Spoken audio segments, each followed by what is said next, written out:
Assalamualaikum warahmatullahi wabarakatuh. Selamat sore Medan. Iya.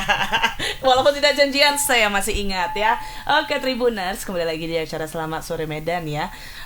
Seperti biasa ini kita bakal membacakan 3 berita menarik hari ini. Mungkin Tribuners nanya nih, kenapa kita terus berubah ya kan? Berhubung ini mau masuk masa pemilihan Pilpres, dengung. Berhubung ini mau masuk Pilpres, jadi kan udah ada 3 calon capres kita. Jadi kalau kami kayak gini nanti dikira kami bawa mendukung nomor 3. Kalau kami kayak gini salah juga, kayak gini juga salah, nggak mungkin gini. 4. Nanti dibaginya bang, 4 bagi 2 gitu. Bagus gini, nggak bisa dibagi deh ya. Oke deh, sebelum dimulai ada yang disampaikan kepada Tribuners mungkin bang? Nggak ada ya. Suka saya nembak gitu memang. Kalau ada pembahasan ada gitu, kalau nggak ada ya nggak ada ya. Kalau gitu kita langsung masuk aja nih. Abang lagi tahu nggak yang lagi viral? Tahu. Perkara dia pengujaran kebencian dan kayak penistaan agama. Provokasi juga bisa dibilang ya. Karena di tengah-tengah umat Islam lagi panas nih, emosinya terbakar karena saudaranya sedang dibantai. Iya, lagi ada peperangan di sana ya, Israel dan melawan Hamas lah ya, Hamas. Nah, jadi di tengah-tengah itu ada seorang lelaki bernama Lukman Dolok Saribu yang berusia 57 tahun. Kalau di saya itu kayak ya kan usianya. Kalau di anak sekolah bapak panggilnya, ada tua ya. Nah ini orang tua, nggak tahu tua. Bisa-bisanya dia ngupload ke snack video ujaran kebencian itu dengan bahasanya itu, bunuh aja semua orang Indonesia yang ada di sana, disuruhnya kepada pihak Israel. Terus kok bisa ya sebagai muslim mati aja duluan daripada dibunuh sama pihak Israel, gitu-gitulah. Dia kenapa? Padahal dia tinggal di Indonesia cuy. Apalagi yang buat malu orang Sumatera Utara dia. Dan kabarnya sambil ini ya, di warung tua dia ya. Di warung tua, mungkin lagi minum tua ketinggian kayak gitu. Berarti kan isi dalam hatinya itu bang. And karena hal ini dia udah ditangkap sama Kapolda Sumut, Bapak Irjen Setia Imam Effendi. Dan dia itu bakal dijerat dengan pasal 156A KUHP dan pasal 28 Undang-Undang ITE ujaran kebencian. Zaman sekarang Undang-Undang ITE, ingat punya Undang-Undang ITE. Sebelum mengupload, sebelum mau berkata di media sosial manapun itu, pikirkan dulu resikonya, karena kalau misalnya itu ke orang lain, ke pihak lain, ada terkena ke sesuatu lah, nyindir sesuatu, itu bakal kena undang-undang ITE. Udah ada sekarang ya kan bang. Kalau dulu mungkin enggak. Tapi semakin berkembangnya zaman, muncullah namanya undang-undang ITE. Jadi ini bapak ini aslinya di Toba, di Sorong. Dia asli lama di Sorong. Sorry. Dia tuh orang Toba, lama di Sorong. Selama 5 tahun dia bekerja di sana sebagai sopir truk. Terus 2 minggu udah dibalik ke Sumut, ke Toba, dan mungkin gabut, nggak ada kerjaan, makanya dia buat video kayak gitu ya kan. Ini ada videonya, kita saksikan dulu Tribuners. Selamat sore, habisi saja itu rumah sakit Indonesia itu ya. Hai kaum Palestina, lebih baik kamu mati bunuh diri daripada Israel bunuh kamu ya. Sedikit-sedikit kamu apakan ke agama, habis itu muslim semua itu. Hai kaum Israel, bantai semua itu, baik orang Indonesia yang ada di sana, bunuh semua itu ya. Indonesia ini terlalu banyak komentar. Bila perlu kasih bom ke Indonesia, di Jakarta, di sana dibom itu ya. Begitu. Kamu bikin rumah sakit di sana, di sini aja masih banyak orang yang tidak mampu berobat. Bunuh saja itu. Bantai itu semua orang Indonesia yang ada di Palestina sana, termasuk yang di rumah sakit itu ya. Biar orang Indonesia ini tahu diri, orang-orang muslim ini tahu diri ya. sedikit-sedikit di sini demo masalah Israel. Sekalian saja bangsa Israel boom semua itu. Saya tidak peduli mereka itu, karena mereka itu adalah pengikut iblis, pengikut setan, termasuk pengikut Nabi Muhammad yang mendapatkan wahyu dari Gua Hiro, tapi yang dia dapat setan, goblok semua itu ya. Oke, salam dari saya.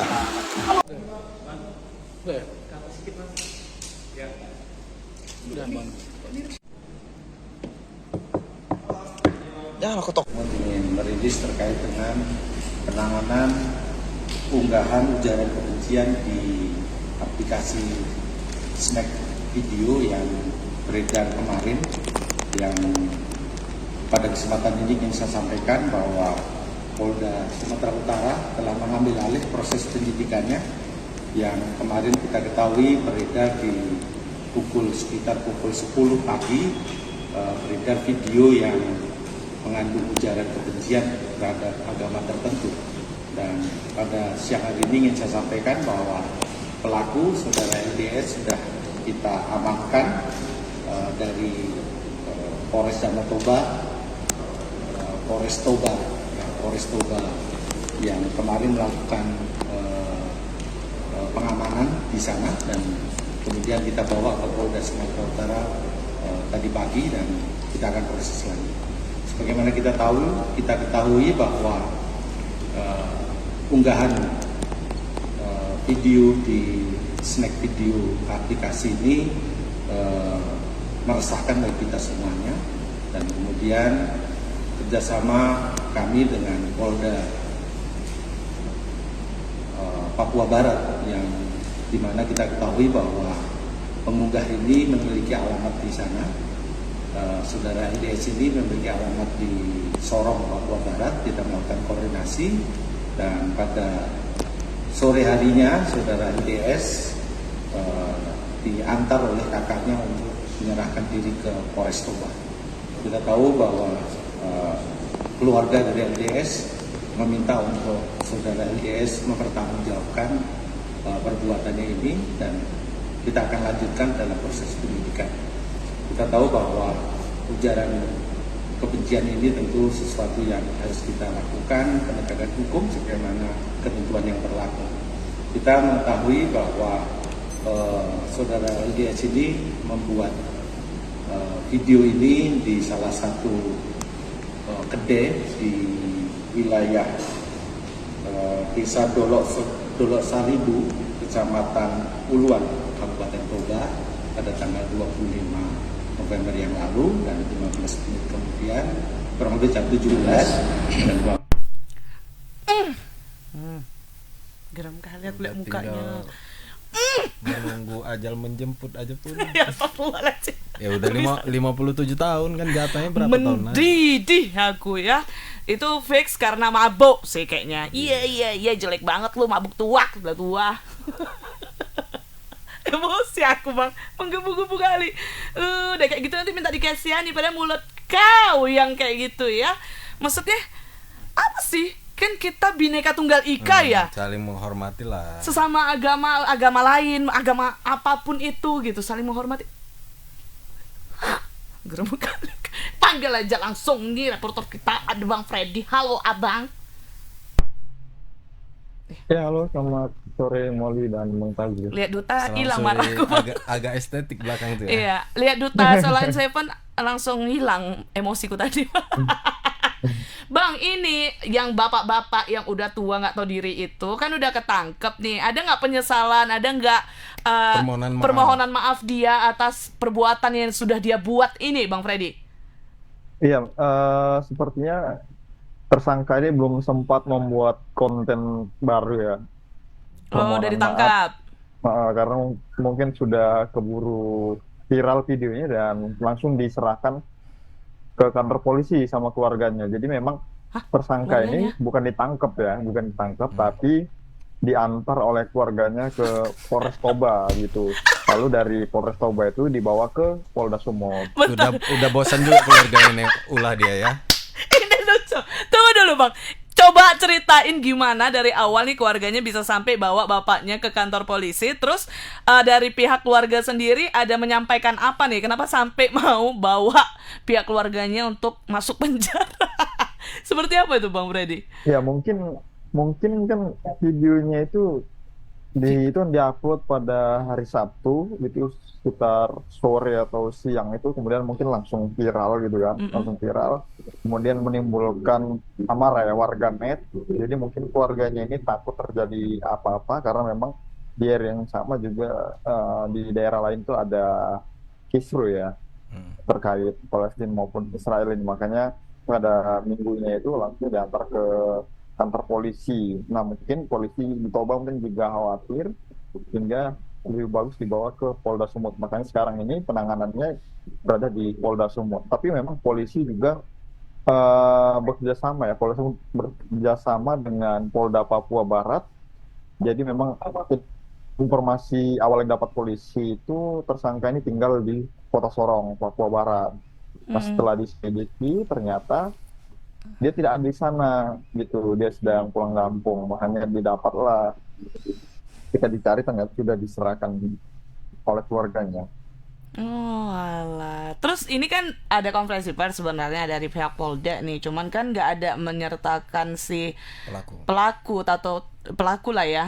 Itu memang nggak dibawa keluar dia atau gimana Bang? Nah itu masih dalam proses pemeriksaan, jadi mungkin tadi pagi baru datang kan, baru nyampe dari Toba ke Polda, makanya tadi disebut masih diperiksa di Polda Sumut sehingga tidak dihadirkan lah gitu. Untuk ancamannya kena pasal berapa nih, Fred? Dia dikenakan tentang Undang-Undang Informasi Teknologi Bang, ITE Bang. Jadi kemungkinan di atas 5 tahun gitu.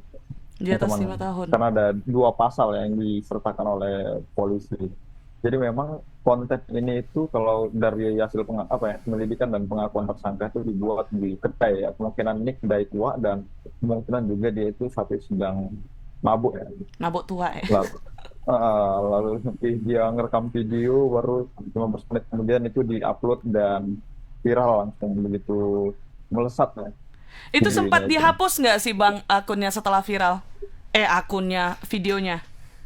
Sepertinya itu belum sempat dihapus karena emang kan itu diupload di snap video, tapi kemudian viralnya itu di TikTok ya, di TikTok gitu. Tapi itu dari akun dia sendiri nih, akun pelaku itu? Ya sepertinya akun dia sendiri Bang. Karena dia mungkin selama ini aktif mungkin di media sosial, jadi dia itu ketahui bekerja sebagai sopir truk di Papua dan dia sudah lama menetap di sana sekitar 5 tahun, dan 2 minggu yang lalu dia pulang dari Papua ke Toba, kampung halamannya. Saat pulang kampung inilah dia buat ulah, jadi akhirnya dia ditangkap. Itu dia pulang kampung memang udah berhenti, nggak balik lagi ke Papua gitu Bang? Nah itu yang belum diketahui, apakah dia pulang kampung cuti, dalam rangka cuti atau berhenti, tapi biasanya itu kemungkinan itu cuti. Informasinya sempat dites urin ya, Fred? Iya, jadi polisi melakukan tes urin terhadap tersangka dan hasilnya negatif, Pak. Jadi kemungkinan saat itu dia sedang mabuk karena berada di kedai tua. Oke, Bang, kalau informasi terkait kapan ada pernyataan dari si pelaku ini, Bang? Maksudnya? Informasi pernyataan dari pelaku, mungkin permintaan maafnya atau dia bakal kenapa dia melakukan perbuatan bego kayak gitu. Kapan nih dari pihak kepolisian ada informasiin nggak dia bakal melakukan konferensi persnya kapan gitu? Enggak, kayaknya nggak akan ada konferensi pers dari tersangka maupun pernyataan dari tersangka gitu, karena kan dia langsung ditahan. Oh, langsung ditahan ya. Berarti nggak ada ya permintaan maafnya pun kita nggak denger nih berarti ya. Ada nggak alasan Kapolda kenapa dia tidak ikut tadi waktu paparan? Nah itu alasannya tadi katanya karena masih dalam pemeriksaan Bang. Jadi masih diperiksa kan semalam itu datang ke Toba, kemudian malamnya itu langsung diambil alih oleh Polda Sumut, jadi dibawa ke Polda Sumut. Makanya kemungkinan sampai itu tadi pagi atau sekitar jam 10-an mungkin. Oh, oke kalau gitu. Ya memang ngeselin ya Bang mukanya tuh lihat. Oke lah Bang Freddy kalau gitu terima kasih atas informasinya Bang. Selamat sore Terima Freddy. kasih Molly, terima kasih Bang Fadli. Ya. Aku lihat videonya ngeselin kan. Itu ada ID-nya tadi Tribuners. Kalau kalian jeli tuh bisa kalian lihat ID-nya. Pasti netizen Indonesia ya kan, tahulah dengan kekuatannya yang luar biasa. Dan kayaknya dia nggak tahu juga ngapusnya. Makanya udah viral pun nggak dihapus. Enggak, lucunya keluarganya loh yang tadi. Pak kau Pak buat kayak gini Pak gitulah kali ya kan. Ayo Pak kantor Diserang polisi. nanti kita rumah kita ini. Ayo Pak. Ya udah antarlah katanya. Aku pun nggak sadar buat kayak gitu lagi mabok aku. Udah capek kali aku kerja di sana. Kok di penjara kan ada yang ngasih makan. Gue nggak boleh gitu. Ada- Laki-laki tidak Ada bertanggung yang jawab. kemarin itu kan sengaja menyerahkan diri. Dia bilang dia udah melakukan perbuatan kriminal. Ternyata diusut Nggak ada. nggak ada. Rupanya Supaya memang- bisa makan aja. Iya. Allah sedihnya. Kasian. Itu sedih sih sampai kayak gitunya ya. Rela dia loh. Ih, ya Allah. Oke lah kalau gitu kita lanjut ke berita kedua. Ini juga berita yang menyedihkan, Bang. Jadi satu unit rumah toko berlantai 2 di Jalan Danau Singkara, Kota Medan terbakar Tribuners. Ini kejadiannya hari ini tanggal 27 November 2023 siang tadi. Nah, akibat dari musibah ini seorang penghuni ruko tersebut mengalami luka bakar karena terjebak di dalam. Terus juga dari pihak pemadam kebakaran kesulitan untuk melakukan evakuasi karena sempitnya jalan, akses jalannya. Terus juga apinya tuh sudah membuat asap hitam tebal gitu Bang. Otomatis kan susah ya. Dan juga rumah di sekitar situ kayak ada kerangkeng-kerangkengnya gitu kan. Pagar-pagar besi gitu. Yang membuat makin sulit kan. Jadi sampai-sampai pemadam kebakaran tuh mecahin jendela supaya bisa masuk ke dalam gitu. Untungnya tidak ada korban jiwa ya. Cuman korban luka ya, bakar ya. luka bakar. Ini ada videonya Tribuners, kita saksikan dulu.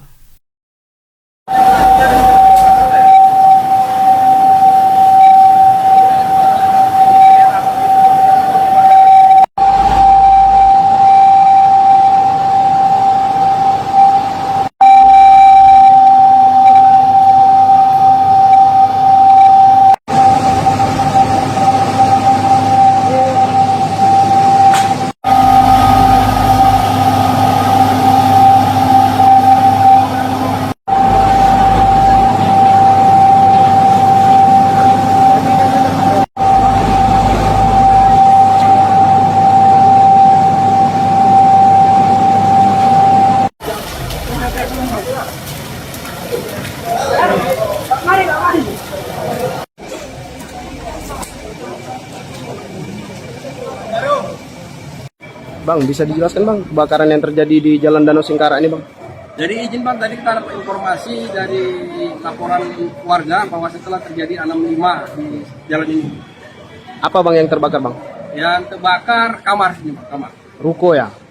Ya, ruko, kulir ruko. Nah, ini Bang tadi petugas harus pakai alat khusus untuk masuk Bang?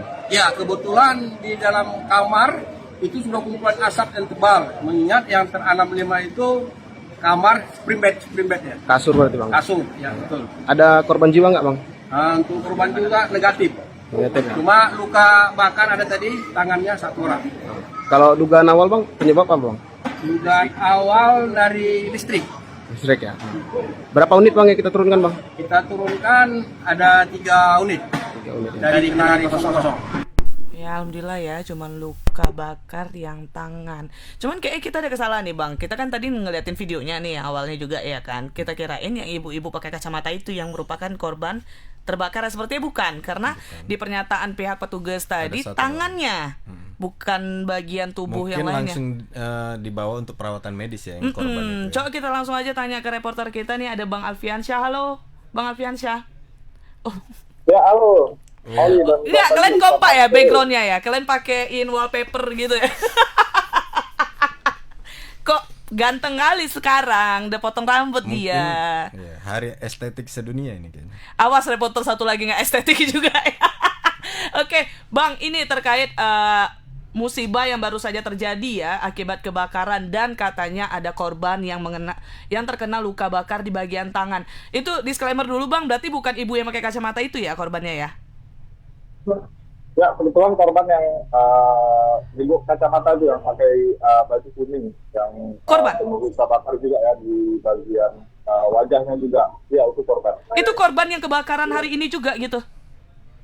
Iya, dia korbannya. Sebenarnya satu orang karena terjebak di lantai atas begitu di tempat lokasi kebakaran ini terjadi. Gitu, Mari. Terus ibunya kok nggak melakukan perawatan ya bang? Kenapa masih tetap di tempat gitu? Bisa diceritain mungkin bang dikit? Ya mungkin belum merasa sakit juga ya dengan pasca kebakaran ini, karena tadi juga mau kita wawancarai juga kondisi dia itu masih shock dan belum mau memberikan keterangan begitu. Nah untuk keterangan dari pihak damkar sendiri memang katanya itu hanya tangannya saja yang terluka, namun amatan kita di lokasi itu ini mengalami luka di bagian wajahnya juga terluka dan juga tangannya itu terluka akibat kebakaran tadi yang terjadi. Tapi kuat juga ya ibunya ya, masih bisa jalan-jalan gitu. Aduh. Kalau untuk kronologisnya seperti apa, Alfiansa? Akibat kebakarannya mungkin ya kan bang? Ya, untuk kronologi yang kita terima dari petugas damkar itu bermula dari pihak damkar ini mendapatkan laporan adanya kebakaran di dalam cara ini, dan petugas itu langsung menuju ke lokasi kejadian. Nah, sudah di lokasi itu memang petugas melihat adanya kepalan asap yang sudah di lantai 2 dari ruko tersebut. Nah, pihak damkar pun kemudian itu berupaya agar bisa menerobos ke dalam kamar. Posisi yang kebakar itu merupakan kamar begitu, kamar dari pemilik ruko. Nah, sementara pintu di lantai satunya itu terkunci. Nah, petugas kemudian manjat dengan menggunakan tangga dan menjebol jendela dari ruko tersebut.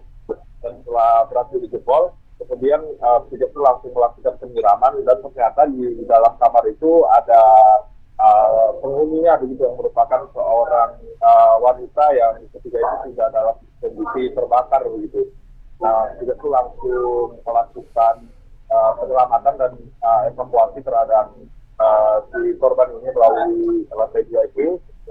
Lalu petugas melakukan penyiraman begitu di bagian lantai 2. Nah, menurut hasil dugaan sementara itu penyebab kebakaran ini terjadi akibat adanya arus pendek dari kamar tersebut, dan arus pendek ini tuh menyambar kasur di kamar tersebut hingga terjadi kebakaran. Nah, untungnya petugas pemadam itu datang ke lokasi dan langsung melakukan pemadaman, dan api tidak jalan ke bangunan yang lain gitu. Oke, berarti sekarang apinya sudah berhasil dipadamkan ya bang? Ya, untuk api sendiri tadi hanya sekitar 20 menitan ya, 20 sampai 30 menit itu berhasil dipadamkan oleh petugas dari damkar. Kalau untuk korbannya apakah sudah mendapatkan perawatan medis, Alfiansa? Ya, tadi memang ketika sudah diselamatkan, mungkin korbannya ini belum terasa ya adanya luka bakar itu, juga sempat uring-uringan juga tadi di lokasi, dan setelah api padam dan pemadam kebakaran meninggalkan lokasi karena api yang sudah padam, barulah korban ini dibawa ke rumah sakit oleh warga dan keluarganya yang ada di sana, Pak. Bang, statusnya yang punya ruko ini tinggalnya berapa keluarga nih, berapa orang bang?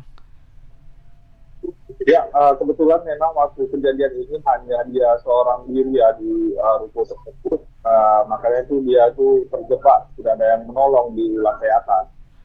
Oke, kalau total kerugiannya udah dari taksirannya belum bang akibat musibah ini bang? Ya, untuk taksirannya itu belum ada dirilis ya dari tugas, karena polisi juga masih melakukan olah TKP untuk mengetahui penyebab pasti dari kebakaran ini dan mencari tahu berapa kerugian dari musibah ini. Oke, baik. Terima kasih Bang Alfiansyah atas informasinya Bang. Kita tunggu untuk perkembangannya ya. Terus juga kondisi ibunya mungkin bisa cari tahu, karena itu kalau kita lihat parah sebenarnya, cuman ibunya tangguh banget bisa tetap jalan-jalan gitu. Karena Sampai-sampai dia kita salah nih, kita Mau kirain memastikan rumahnya itu sampai padam ya. aman ya mungkin ya, karena nggak ada orang lain itu tadi ya Bang. Oke baik, kita tunggu untuk perkembangannya ya Bang Alfiansyah. Terima kasih. Selamat sore Alfiansa. Ya Tribuners ya, itu dia musibah tadi, kita nggak tahu kapan bakal datang. Kasihan ibunya itu. Sendiri pula itu kan. Dia kan istilahnya nggak mungkin juga ninggalin, mungkin gitu ya kalau persepsi Muli mungkin seperti itu ya. Dia sendirian di Ditahan rumah, tidak mungkin dia meninggalkan rumah dengan kondisi orang yang masih di situ semua, kecuali ada orang yang dia percaya, entah keluarga dia, saudara dia gitu, yang udah menjaga tempatnya, baru mungkin dia bakal bergerak untuk ke rumah sakit perobatan. Itu parah banget loh, ibunya kasihan banget. Semoga ibunya diberikan Lekas cepat pulih, kesembuhan ya, terus juga rezekinya bisa bertambah lagi atas musibah yang telah terjadi hari ini. Baiklah Tribuners, kalau gitu kita lanjut ke berita ketiga kita atau berita terakhir. Ini soal Aquabike Bang. Kan baru saja berlangsung nih Aquabike di daerah Kabupaten Toba ya. Ada 4 Titik, ada 4 titik. Pokoknya dia berlangsung aja gitu. Berapa hari sih? Lupa. 22 sampai 26. Dari tanggal 22 sampai tanggal 26. Nah, jadi kan di acara Aquabike itu otomatis kan ada ya menang ya kan, karena kan dari berbagai negara juga. Jadi di hari terakhir nih, yaitu di hari Minggu tanggal 26 November kemarin, ada kejadian menarik Bang. Jadi nih yang menang juara 1 di acara Aquabike ini itu dari Prancis.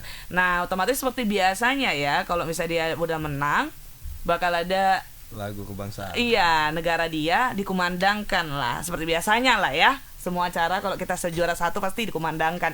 Itu yang membuat pasti diri kita bangga. Ih, dikumandangkan nih lagu Di kebangsaan kita di negara orang gitu. Mungkin itu juga yang bakal dirasain oleh pemain dari Prancis ini. Tapi berhubung lagu kebangsaannya ternyata familiar nih orang Indonesia dengan lagunya seperti lagu dari Sabang nasional, sampai lagu Merauke. nasional kita Sabang sampai Merauke. Sampai-sampai orang tuh nyanyi. Syukurnya pihak Perancisnya itu legowo, tidak merasa diejek kan. Iya. Padahal Bang, kalau dia orang Indonesia, lagu Indonesia yang digitukan sama negara lain, ngamuk nggak warga Indonesia? Mungkin dia berpositif thinking, mungkin ini dinyanyikan dalam versi bahasa Indonesia gitu. Mungkin ya. Kan? Karena nadanya sama, semangatnya sama. Cuma kalau kita yang digituin pasti dia ngamuk-ngamuk. Iya enggak? Itu maksudnya ya mungkin kalian mau, karena mungkin sama ya, ngerasa kok plagiat gitu. Mungkin kita bisa cari tahu dulu nih lagu nasional kita yang sama sampai Merauke itu sama lagu itu luan mana diciptakan. Bisa jadi kita punya yang plagiat. Tapi ada letak perbedaannya di awal. Di awal sama banget Bang, justru. Dikit Setelah lewat aja, dikit. Dan kemudian kalau lihat versi aslinya ada tambahan alat musik dan temponya lebih lambat. Dan kemarin temponya kayak dicepetin, jadi memang betul-betul jadi mirip gitu. Oke. Sangat disayangkan sih kalau saya pribadi ya. Itu kan karena lagu kebangsaan. Bayangin orang Prancis tiba-tiba marahin orang Indonesia, guys. Malu nggak kita dengan maksudnya bukan apa-apa ya, cuman kan kayak acara sekelas internasional gitu, tapi podium untuk pemenangannya tuh kayak kibotan anjir. Itu aku kena gak sih ngomong gitu? Dengan budgetnya tuh MM-an. Nggak salah dong aku ngomong gitu. MM-an loh budgetnya. Aku belum lihat secara detail sih panggungnya. Panggungnya tuh kayak kibotan. Kayak mungkin konser-konser gitu, cuman kayak nggak gede banget deh. Lebih gede yang konser-konser gitu. Ini betul-betul kayak ini ada videonya, nonton aja lah nih. Anak Perancis.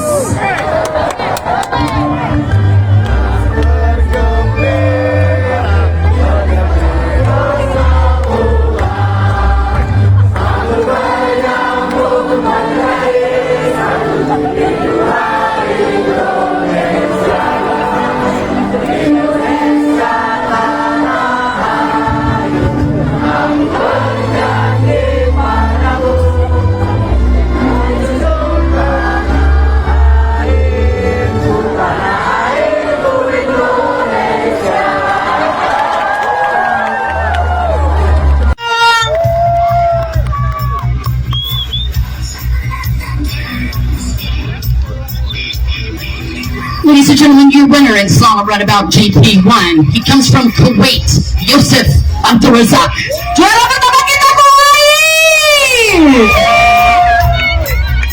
Selamat sekali lagi kami ucapkan kepada juara untuk kategori paralel slalom runabout Grand Prix 1 yaitu Kuwait.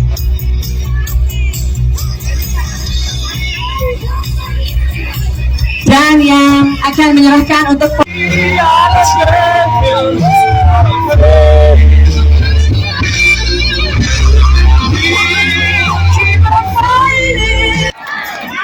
Wow.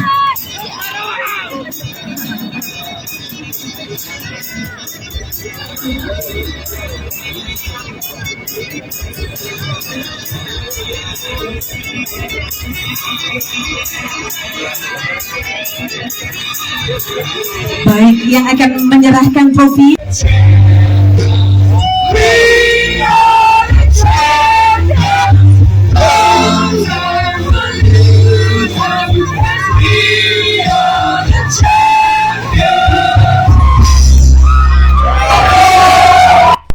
Oh salah bang, nggak keyboard-keyboardan banget panggungnya. Agak mini konser. Iya mini konser, nggak keyboard banget.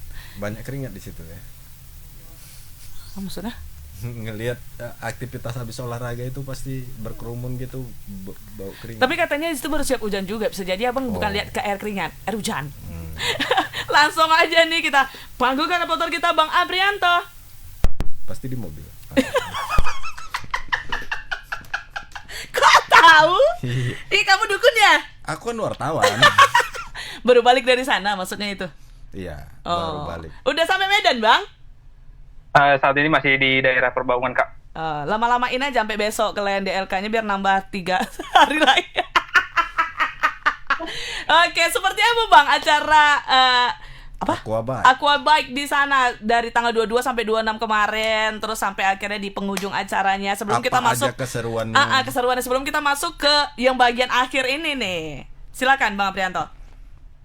Ya kak, selamat sore Tribuners. Memang ajang balap air skala internasional ini diselenggarakan di Sumatera Utara atau di Indonesia sejak 22 hingga 26 November kemarin, di mana ada 4 kabupaten, yaitu dari Karo, Dairi, Samosir, dan hingga berakhir di Toba.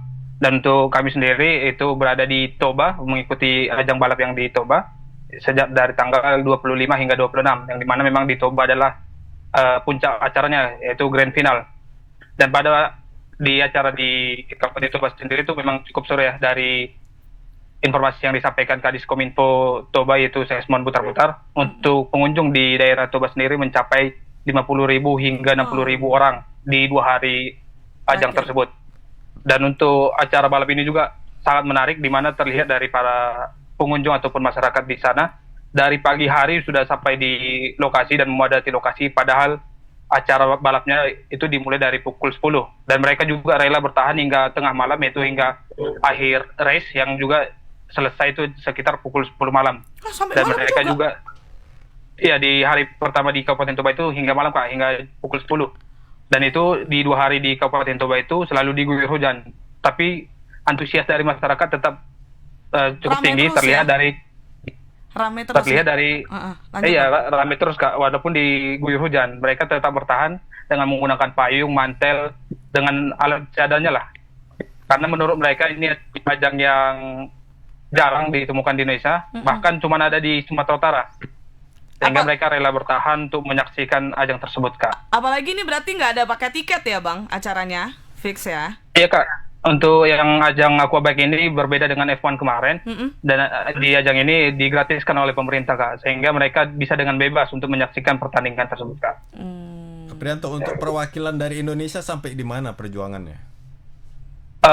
Perjuangan dari Indonesia kan ada 4 atlet bang, yaitu mereka cuman sampai di endurance di Samosir bang. Untuk di acara 4 kategori yang memang di pertandingan di internasional itu mereka tidak mengikuti lagi bang. Dari informasi yang disampaikan Kemenpora sendiri, dari Menpora Pak Dito, mereka masih kurang maksimal memang bang. Jadi kedepannya mereka akan dilakukan training center lagi agar di event selanjutnya bisa mengikuti hingga puncak di ajang ini bang. Oke, Bang, ini waktu acara terakhir penyerahan penghargaannya ini sempat ada kejadian menarik, yaitu para warga menyanyikan lagu kebangsaan Prancis dengan lagu Sabang sampai Merauke ya, lagu nasionalnya Indonesia. Itu seperti apa Bang? Apakah tidak ada respon negatif dari pihak Prancisnya mungkin, atau pihak dari yang bukan orang Indonesianya, warga negara asingnya? Seperti apa Bang Aprianto? Ya Kak, untuk lagu ini sendiri memang awalnya itu kan ada 4 kategori Kak yang dipertandingkan, yaitu dua kategori ini dimenangi oleh pembalap dari Prancis, yaitu kategori runabout dan juga kategori ski division GP1. Yang pertama ini awal mulanya itu di kategori runabout, yang dimana pemenangnya itu Francois Medori. Dan pada saat itu awalnya ada pembalap Prancis itu tiba-tiba mencetuskan menyanyikan lagu dari Sabang sampai Merauke, namun lama-kelamaan diikuti dengan masyarakat yang lain. Dan yang di kedua, yang lebih meriah lagi, waktu di ski division DP1 yang dimenangkan oleh Halo Bang Aprianto. Di situ masyarakat tidak sungkan-sungkan lagi waktu di ski division DP1. Mereka tidak sungkan-sungkan lagi, langsung menyanyikan lagu dari Sabang. Dari tanggapan dari pebalap maupun dari ofisial yang ada di sana itu tidak ada negatif Kak. Malah terlihat di sisi kanan panggung itu ada ofisial yang mungkin dari Prancis langsung naik ke atas sebuah kursi dan menirukan gaya dirijen lagu Kak. Dan pebalap di atas panggung, pembalap di atas panggung pun merasa lebih happy lagi Kak, karena memang suasana semakin meriah, yang dimana sebelumnya itu diguyur hujan yang cukup deras, sehingga mereka tidak ada pandangan negatif di acara tersebut Kak. Oke, syukurlah kalau gitu ya. Kalau menurut Abang lagu Indonesia yang digitukan, marah nggak orang Indonesia Bang? Kalau untuk digitukan Kak, mungkin marah Kak, tapi kalau dalam situasinya tidak sampai menjelekkan itu masih wajar aja Kak. Oke, positif ya anaknya Bang Aprianto ya. Baiklah Bang Aprianto, hati-hati di jalan ya Bang. Kita tunggu kesampaiannya di Medan. Sampai di Medannya. Makasih sudah melakukan live report terus-terusan selama acara Aqua Bike berlangsung. Oke, kalau gitu Bang Aprianto, bye. Selamat sore. Bye. Sore Bang Tazli dan Kak Molly. Ya, mungkin karena momen bahagia kita juara 1 ya. Ibaratnya dari sisi Perancisnya kita juara 1 ya, menambah semarak lah, makanya mereka ikut senang. Alhamdulillah ya. Jadi netizen Indonesia kalau tiba-tiba ada kejadian seperti itu lagi di negara lain yang kita mungkin yang kena, kalian bisa ambil positifnya juga, jangan langsung menghujat kayak gitu. Kalau tidak momen merendahkan. Iya sih, itu kan nggak merendahkan, cuma nyanyi bareng. Alhamdulillahnya disambut dengan positif. Semoga nggak sampai ke Perancis sana. Tiba-tiba orang Perancis, warga negara Perancisnya rupanya. Semoga enggak ya. Baiklah Tribuners, itu dia 3 berita kita hari ini ya. Buat kalian kepengen tahu up to date-nya dari berita kita tadi, bisa langsung aja cek tuh di portal media kita. Ada di www.medan.tribunnews.com atau ada di media sosial kita di bawah ini. Yang nonton di live di yang di bawah ini bisa jangan lupa di like, di komen, kalian berikan masukan untuk kita mungkin ya kan, supaya mungkin kita bisa memberikan inspirasi lebih baik lagi untuk memberikan informasi kepada kalian semua. Tahap yang kucakapi nggak tahu aku. Oke, jangan lupa untuk terus saksikan Selamat Sore Medan setiap hari Senin sampai Jumat pukul 17 waktu Indonesia Barat. Kalau gitu aku Molly dan kru yang bertugas pamit undur diri. Mohon maaf apabila ada salah-salah kata dan ucapan. Assalamualaikum warahmatullahi wabarakatuh. Selamat Sore Medan.